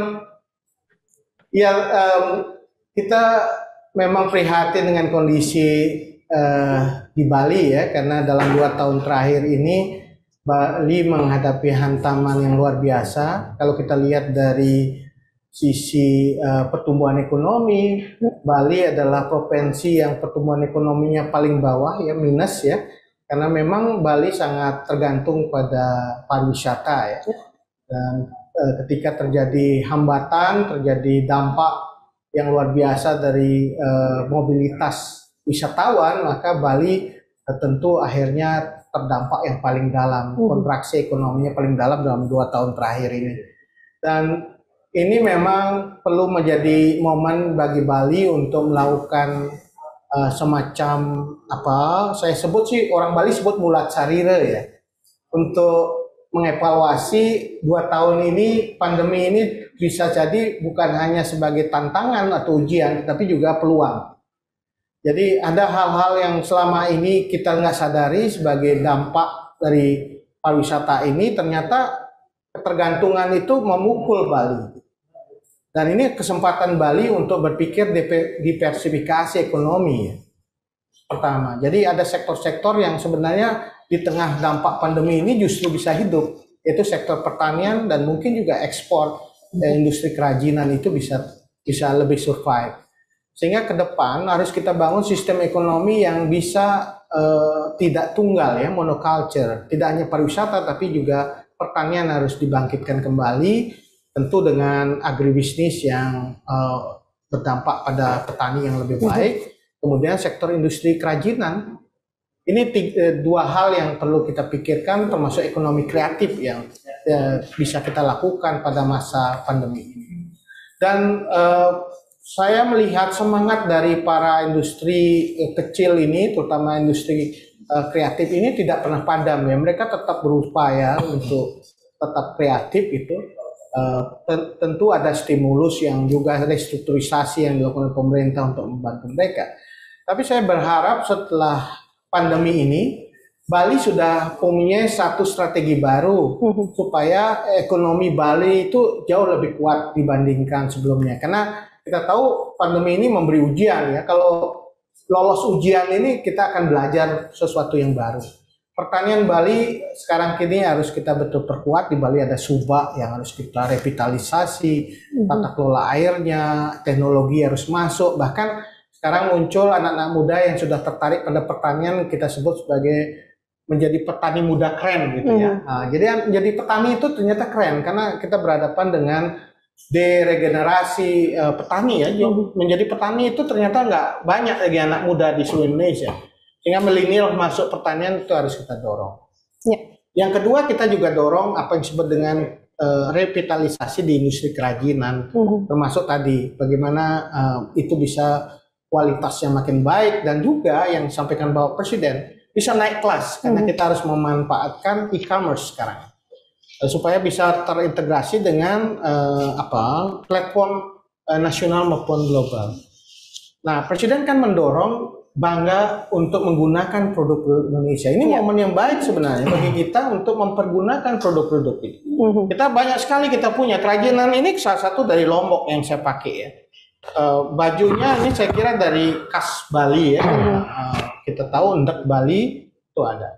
Dan ini harus kita bangkitkan bahwa pemakaian produk dalam negeri, bangga penggunaan produk dalam negeri itu harus kita tingkatkan terus sehingga ada pasar yang luar biasa yang kita bisa dapatkan. Jadi kalau semua memakai produk lokal, baik itu pangan lokal, baik itu kerajinan lokal, maka saya kira pengrajin dan juga industri rumahan akan hidup. Dan itu terjadi pada pandemi ya. Kalau kita lihat waktu orang sekarang ini beli kuliner itu kan beli di tetangganya, ada yang bikin makanan itu dia pesan lewat WA Group. Jadi ini menurut saya satu momentum kebangkitan kembali penggunaan produk lokal di Indonesia. Dan kita harus lakukan itu. Ya, setuju sekali dengan Bung Ari. Kita mungkin lanjut ke pertanyaan selanjutnya. Ada lagi? Oke, baik. Dari saudari Hairunisa. Selamat pagi Pak Ari. Izin bertanya Pak, dengan padatnya kegiatan Bapak yang dimiliki, bagaimana cara Bapak mengatur waktu untuk pekerjaan, diri sendiri ataupun keluarga agar tetap seimbang? Menarik nih Pak. Silakan. Ya, memang mengatur waktu kuncinya. Tapi menurut saya keluarga saya juga sangat paham dengan kesibukan yang terjadi dan saya juga berupaya untuk tetap bersama keluarga begitu dan momen-momen tertentu. Jadi yang penting kan family time gitu adalah ya kita siapkan untuk keluarga. Walaupun waktunya tidak panjang, tapi kita sempat makan bersama dan lain-lain untuk keluarga. Saya kira keluarga harus juga diutamakan. Yang kedua ya memang ada banyak hal yang kita bisa lakukan secara tidak luring ya. Daring itu menurut saya juga satu momen yang penting sekarang ini, perubahan gaya hidup kita. Jadi new normal ini sekarang semua hal bisa kita lakukan secara daring. Betul, Pak. Gak harus kita datang ke suatu tempat, tapi kita bisa lewat daring. Ini kan membuat orang kembali banyak berkumpul dengan keluarga. Gitu. Jadi di rumah bisa ngajar, ngasih kuliah, di rumah bisa mengerjakan hal-hal yang kita tugaskan di kantor. Jadi work from home itu berkah juga ternyata bagi kita gitu, supaya lebih banyak dengan keluarga gitu.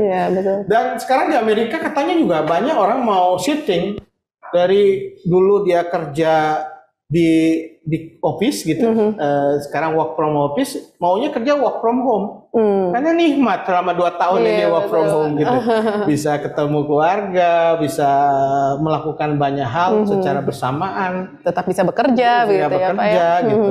Dan bisa melakukan sesuatu di rumah gitu. Dan itu menurut saya satu perubahan di tingkat global gitu. Shifting dari work from office ke work from home. Bekerja di mana saja gitu. Jadi produktivitas itu tidak dibatasi tempat, apalagi work from Bali kan. Kalau work from Bali ya kita kerja di Bali sampai lihat pantai, lihat Ubud di sawah-sawah. Bayangkan itu jauh lebih produktif menurut saya. Kerja work from Bali. Jadi jangan ragu untuk datang ke Bali. Kerja dari Ubud ya. Itu akan jauh lebih produktif dan membahagiakan. Jadi kalau kerja nggak membahagiakan kan sulit ya. Jadi kita harus membahagiakan diri dengan tetap produktif. Baik Pak Ari, mungkin satu pertanyaan lagi nih Pak dari Rian. Apakah Pak Ari memiliki rencana tertentu apabila sudah paripurna melaksanakan tugas sebagai staf sus presiden? Mungkin akan membuat lembaga swadaya masyarakat, lembaga studi, atau mungkin menulis buku begitu Pak? Waduh, ini Rian ini nebak pikiran saya ya. Saya udah banyak sekali rencana ini. Yang jelas saya ingin guru besar dulu deh. Karena saya belum guru besar. Jadi mudah-mudahan dengan doa semuanya setelah kembali ke kampus saya bisa guru besar. Tapi tidak cukup jadi guru besar. Saya ingin berbuat lebih banyak untuk masyarakat. Saya punya kegiatan yang terkait dengan budaya di Yayasan Purikawan Ubud di Bali.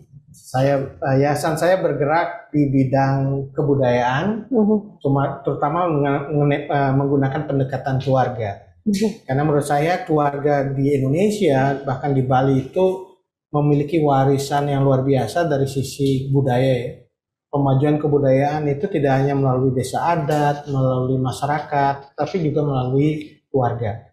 Karena setiap keluarga di Bali itu punya heritage, baik itu sastra, aksara, dan bahasa, heritage dari sisi wastra itu pakaian, heritage dari benda-benda pusaka, heritage dari talenta yang kita sebut taksu, gitu. Banyak sekali heritage di tingkat keluarga. Dan menurut saya kita menghadapi dunia yang sekarang ini, dunia metaverse kan, sekarang ini sudah luar biasa perkembangan teknologi informasi dan juga Internet of Things, tapi kita tidak kehilangan juga heritage ini. Karena menurut saya antara tradisi dan modernitas tadi saya sampaikan itu tidak saling memunggungi, tapi juga saling memperkuat. Dunia metaverse kita gunakan untuk memperkuat tradisi, karena di dalam tradisi ada values yang penting yang kita harus perkuat. Tahun lalu saya punya ajang Sastra Saraswati Sewana tahun 2021 yang khusus untuk mengajak orang menulis lagi karya sastra Bali klasik dengan tema pandemi. Karena pandemi ini menurut saya peristiwa luar biasa yang tidak mungkin ada presidennya dalam sejarah. Itu harus ditulis dalam bahasa Bali dan sastra aksara Bali. Itu banyak kekawin, tutur, kemudian ada juga kidung dan kita bisa buat waktu itu, dan ternyata banyak anak muda yang kreatif sekali di bidang sastra. Tahun ini saya masuk ke isu ekologis karena persoalan ekologi dunia itu jadi concern termasuk Bapak Presiden mengenai climate change, pemanasan ekonomi global. Kita mengalami krisis air, ya, karena kalau air itu mengalami krisis kualitasnya menurun, maka ini akan dampaknya pada food security dan lain-lain. Saya akan masuk tahun ini untuk menanam pohon 25.000 saya tanam di hulu Sungai Hewos, perbaiki lagi apa yang disebut dengan sumber-sumber mata air, gas aliran sungai, itu semua kita lakukan dari hulu sampai hilir supaya betul-betul kita punya kesadaran ekologis, gerakan kesadaran, karena nggak mungkin semua hal itu dikerjakan oleh pemerintah, harus ada gerakan kesadaran masyarakat, terutama dari masyarakat untuk lingkungan. Dan temanya Toyo Uripin Buana Usadaring Sangat Sekara. Air adalah sumber kehidupan, penyembuh peradaban.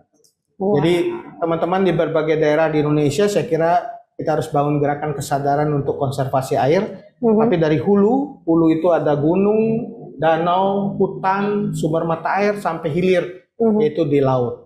Jangan sampai air kita itu tercemar oleh sampah, oleh limbah, yang kemudian menurunkan kualitas air, dan akhirnya kita tidak bisa gunakan air untuk kehidupan. Saya punya banyak sekali rencana untuk ini, tahun depan dan tahun ini dan tahun depan, mudah-mudahan kita bisa nulis buku tentang ini. Jadi jangan khawatir lah, setelah ini banyak sekali kegiatan yang harus saya lakukan setelah jadi staf khusus presiden 2024, mungkin setelah itu pensiun jadi guru besar dan kemudian menjalankan sesuatu yang bermanfaat bagi masyarakat.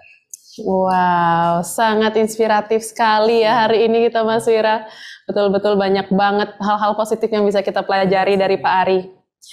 Baik, bahkan tidak terasa ya Mas Wira, udah 2 jam ya mungkin ya. Sudah mungkin 2 jam ya?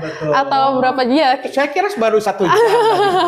Karena seru sekali pembicaraan kita hari ini Pak Ari, dan mungkin sebelum kita menutup sesi bincang-bincang kita pada pagi hari ini, mungkin Pak Ari berkenan memberi sedikit closing statement nih Pak, untuk Bapak Ibu Sobat Gaharu yang lagi di rumah atau lagi di kantor. Iya, saya berharap banyak pada teman-teman Seknek ya, dari Kementerian Sekretariat Negara, dari ASN yang muda-muda gitu, karena kita berada dalam momentum yang luar biasa saat ini. Kita harus mempergunakan kesempatan Anda menjadi ASN millennials yang smart, yang adaptif terhadap perubahan, emerging knowledge, emerging skill yang sekarang ini terjadi. Saya kira Prof. Pratikno sudah sering sekali menyampaikan, kita berhadapan dengan dunia yang cepat berubah. Ada emerging knowledge, emerging skill yang harus kita kuasai, dan tentu dengan emerging knowledge dan emerging skill itu kita perlu beradaptasi, tidak hanya beradaptasi dengan yang baru saja, tetapi mencari cara supaya apa yang kita lakukan itu jauh lebih bermanfaat bagi masyarakat. Jadi esensi dari kehadiran kita di ASN ini kan sebenarnya untuk mendapatkan, memberi kontribusi bagi masyarakat, berkontribusi bagi transformasi bangsa. Jadi gunakan dengan baik kesempatan Anda menjadi ASN millennials ini untuk belajar, tetapi jangan lupa setelah belajar jangan sibuk hanya belajar. Gunakan itu untuk hal yang lebih bermanfaat bagi transformasi bangsa. Sehingga kehadiran ASN itu memberikan solusi, menjadi solutif, menggerakkan transformasi dan tentu saja itu akan sangat memberikan warna bagi bangsa kita, negara kita. Ya. Dan terakhir saya ingin mengatakan jangan lupa bahagialah jadi ASN gitu.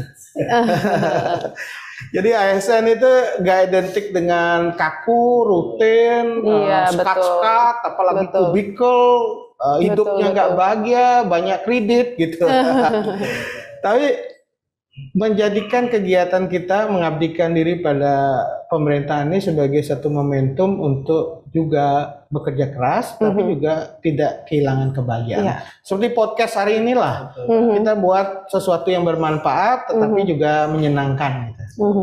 Jangan sampai stres lah kerja di kantor. Ruangnya juga harus kondusif, situasinya juga bagus, culture-nya bagus. Saya kira itu harus dibangun terus-menerus. Jadi smart ASN dengan smart office, dan kita juga memberikan solusi yang terbaik bagi transformasi bangsa. Baik. Baik, terima kasih banyak. Ini inspirasi banget buat kami Pak, khususnya kami yang ada di Setnek. Ini contoh bahwa sekat itu tidak ada. Pak Ari berada di satu lokasi yang itu betul. Iya, dan mohon izin Bapak jika boleh kami menyimpulkan hari ini tadi Bapak banyak sekali menyebutkan kerja cepat, kerja akurat, kerja tepat begitu ya Pak, dan tentu saja kembali berkontribusi kepada masyarakat begitu ya, melakukan pelayanan yang utama, dan jangan lupa juga tetap sehat dan apa tadi Pak? Bahagia. Betul sekali. Iya, itu penting sekali. Gimana mau mengukur indeks kebahagiaan ASN? Iya, betul. Kalau ASN semakin bahagia itu semakin produktif. Iya, betul Pak, betul. Setuju kan? Sekali. Nah, jadi buatlah ASN bahagia. Iya. Bukan hanya dengan gaji yang meningkat loh, dengan tunjangan yang bagus, tapi suasana kerja yang bahagia juga. Iya, betul. Setuju sekali Pak. Sebelum Pak Ari meninggalkan studio ini, kami mungkin akan menyerahkan cendramata dari PPK. Terima kasih loh ya diundang di sini. Yang akan diserahkan oleh Kepala PPKSN, Kementerian Sekretariat Negara, Bapak Adya Warman. Ya. Kepada Bapak Ari Dipayana, mohon izin berdiri Pak, kita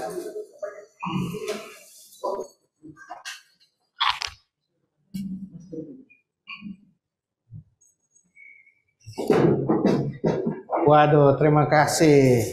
Ini ada kartunya ternyata ya. Terima kasih. Ke sini Pak. Pak Kapus. Ya. Agak ke sini Bapak. Iya. Ini kadang perlu diatur. Terima kasih banyak bisa hadir di sini berbagi dengan teman-teman semua Gaharu, sahabat Gaharu. Terima kasih juga atas kenang-kenangannya. Ini saya akan pasang di kantor saya. Terima kasih. Ya.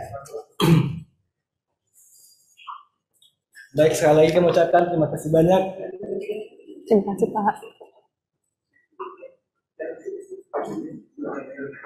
Oke, sekali lagi Bapak Ibu, Sobat Gaharu, kita ucapkan terima kasih yang sangat-sangat baik kepada Pak Ari, dan apabila ada ini Baik, terima kasih sekali lagi kami ucapkan kepada Pak Ari dan juga seluruh teman-teman yang sudah mengajukan pertanyaan ya, Mas Wira tadi ya, sudah berkontribusi untuk menanya langsung. Mungkin sekarang kita waktunya moving nih Mas. Nah, ini yang ditunggu-tunggu ya Bapak. Iya, betul. Kita ada kuis yang bisa di Sobat Gaharu ini semua tuh bisa kontribusi gitu untuk ikut kuis ini. Bisa melalui ahaslive.com juga. Tadi sudah diberikan ya oleh panitia linknya di kolom chat. Betul.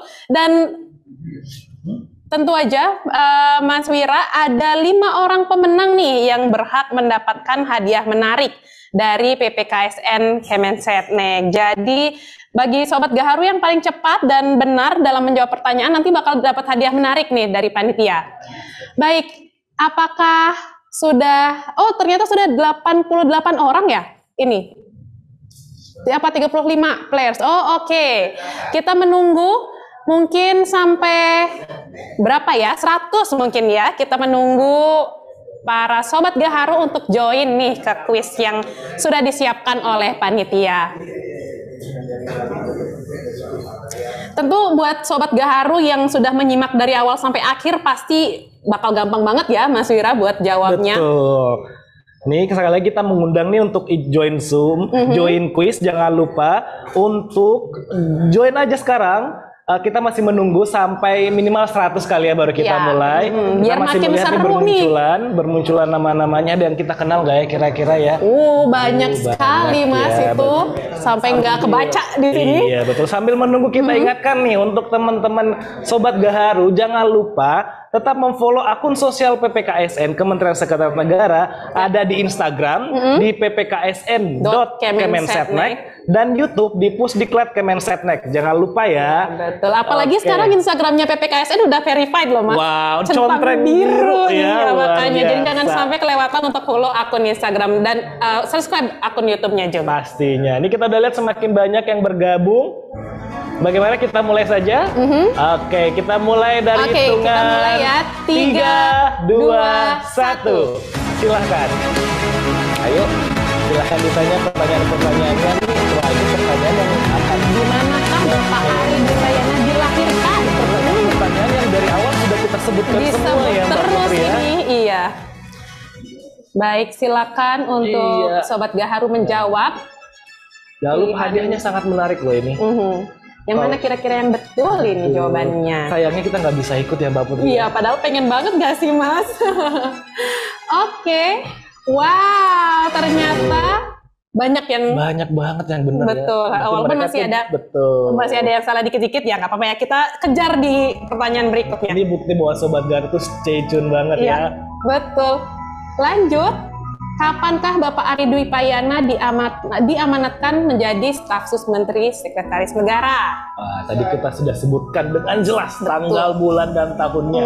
Sudah disebutkan nih. Jadi mungkin buat teman-teman yang fokus dari tadi mendengarkan, pasti bisa menjawab pertanyaan ini. Betul. Agak tricky tapi jawabannya memang ya. Oke, tuh kan benar. Masih ini nih, bingung. Bulannya semua.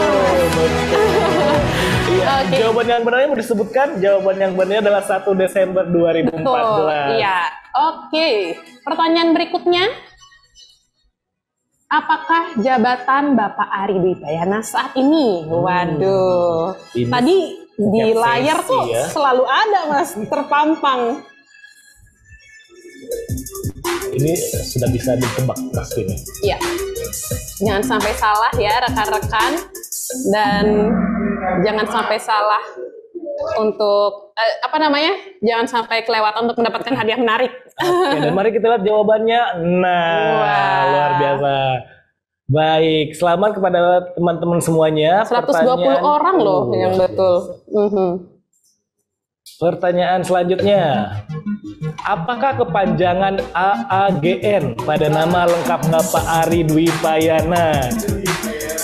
Ini kalau orang Bali udah pasti tahu nih. Iya, udah tahu nih Mas. Atau enggak mungkin ada yang googling nih sekarang nih tiba-tiba nih untuk tahu. Tapi kalau udah memperhatikan sih harusnya tahu ya ini ya. Pastinya. Di awal kita sangat menyebutkan dengan lengkap, Mbak Putri sudah menyebutkan dengan lengkap. Dan mari kita lihat jawabannya. Wah, banyak yang betul loh Mas. Walaupun masih banyak juga ya yang bingung antara Gusti atau Gede gitu ya. Betul, saya juga belum paham tuh antara Gusti dan Gede, tapi nggak apa-apa lah ya. Iya, oke. Baik, pertanyaan selanjutnya. Dari manakah Bapak Ari Dwipayana mendapatkan gelar doktornya? Jelas tadi. Ini juga sudah disebutkan tadi oleh Mas Wira ya di awal sesi kita pada pagi hari ini. Betul, di awal yang bergabung bersama pasti sudah sangat jelas ini. Betul sekali. Iya. Kita tunggu jawabannya dari teman-teman semuanya.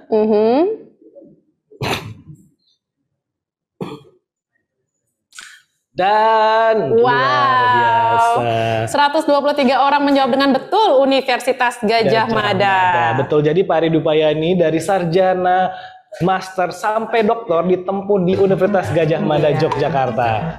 Oke, selanjutnya mulai kapan Bapak Ari ditugaskan menjadi staf sus presiden? Oke, ini juga sudah disebutkan sudah tadi. Sangat jelas tanggal dan bulannya. Tapi kembali nih Mas, agak tricky buat orang-orang yang memperhatikan secara betul, pasti tahu jawabannya. Ayo, bisa. Dan jawabannya adalah Wah, mix sekali ini ya. Bingung nih, masih bingung nih. Tapi ada 43 orang yang menjawab betul. 30 September 2015. Baik, kita beralih ke pertanyaan kedua terakhir. Bapak Ari Dwi Payana menamatkan pendidikan sarjana di Universitas Gadjah Mada pada jurusan. Nah, sarjana ya, jangan sampai master apalagi doktornya yang benar ya. Betul. Sarjana. Ayo kira-kira apa? S1 dari Pak Ari Dwi Payana. Betul, Pak Ari tadi sudah menjelaskan langsung tadi ya, bahwa dia kuliah ngambil jurusan apa. Betul Mas. Oke, jawabannya ilmu pemerintahan dan ternyata mayoritas betul nih Mas. Betul. Berarti teman-teman Gaharu ini benar-benar mengikuti ya semuanya. Iya, betul. Layak dapat hadiah loh ini. Pastinya. Oke. Baik, pertanyaan terakhir. Kapankah Bapak Ari Dwi Payana dilahirkan? Nah, ini harus bisa ini. Tadi sudah dibacakan juga loh. Tempat, tanggal lahir. Nah, kira-kira di mana dan kapan ya? Oh, tadi di mana udah ya, Mas? Sekarang kapan ya? Tanggal, bulan dan tahunnya tadi sudah dijelaskan. Ya, betul dan sekali. Semoga Sobat Gaharu ini harus tepat nih. Oke, ternyata mayoritas betul. 69 orang menjawab betul. 24 Februari 1972. Oke, kita tepuk tangan dulu. Untuk... Ini bukti bahwa mereka tuh benar-benar mengikuti banget loh. Kita sudah keluar 5 orang dan juga pemenang utama Rizky Bintang Utama. Poinnya 656 gila. Kepada Saudara Rizky Bintang Utama. Selamat ya Mas Rizky Bintang. Oke, ini dia 9 teratas ya pemenang kita pada pagi hari ini. Dan tentunya yang pertama dimenangkan oleh Mas Rizky Bintang. Yang kedua ada Sonia, yang ketiga Politico, lalu Rin dan kita. Iya betul, selamat kepada 5 orang pemenang yang beruntung. Bagi para pemenang silahkan menghubungi penyelenggara melalui Halo Gaharu dengan nomor 0821 1000 2114 untuk proses lebih lanjut dalam hal ini ngambil hadiah. Kalau nggak ada, kita wakilin aja boleh. Boleh, kita wakilin dan kita ambil aja, Pak. Oke. Kita mungkin sebutkan ulang 5 orang ini siapa aja yang beruntung, Mbak Putri? Oke, yang pertama ada Rizky Bintang Utama. Yang kedua ada Sonia. Yang ketiga ada Politico. Yang keempat ada Rin. Dan yang kelima ada Tita. Oke, selamat kepada sobat-sobat Gaharu yang berhasil pada pagi hari ini. Jangan lupa untuk menghubungi panitia penyelenggara ya dan rekan Gaharu di sini. Iya, tidak diwakilkan tapi sama kami boleh kok diwakilkan. Japri untuk info lebih lanjut. Baik, sobat Gaharu semuanya, tidak terasa nih dengan berakhirnya kuis tadi ya. Betul. Berakhir pula sesi bincang-bincang kita di Setnek Top episode 5 pada pagi hari ini, Mas Wira. Mbak Putri, apa yang diambil dari Paris? Saya luar biasa banyak banget informasi ilmu Mas. yang begitu. Wow, ternyata setiap kita betul. Mas Ari ngobrol tuh saya jadi kayak oh iya gitu, kayak banyak sekali gitu informasi-informasi menarik.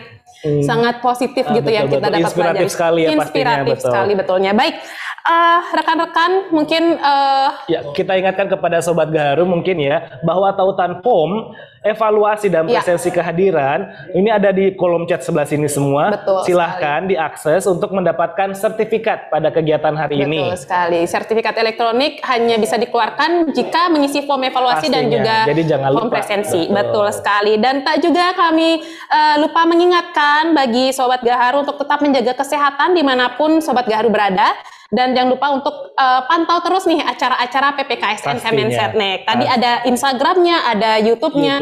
Jangan sampai ketinggalan acara-acara berikutnya. Jangan lupa. Centang biru, ppksn.kemensetnek. Baik, untuk itu saya Wira dan rekan saya Putri, mewakili seluruh penyelenggara dari Setnek Top episode 5, undur diri dan mohon maaf apabila ada kesalahan dan ada hal-hal yang kurang berkenan di mata sobat-sobat Gaharu. Ya. Akhir kata, kami tutup dengan wassalamualaikum warahmatullahi wabarakatuh. Sampai jumpa.